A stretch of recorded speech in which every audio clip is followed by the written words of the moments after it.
history po tayo. We not only share border, no, but we share our culture, our heritage, and our way of life.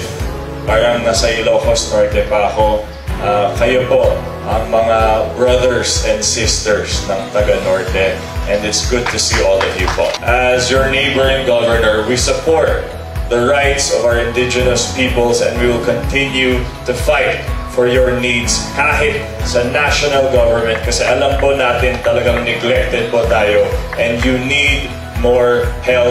You need to be given more priority on the national scene. Now is the time po.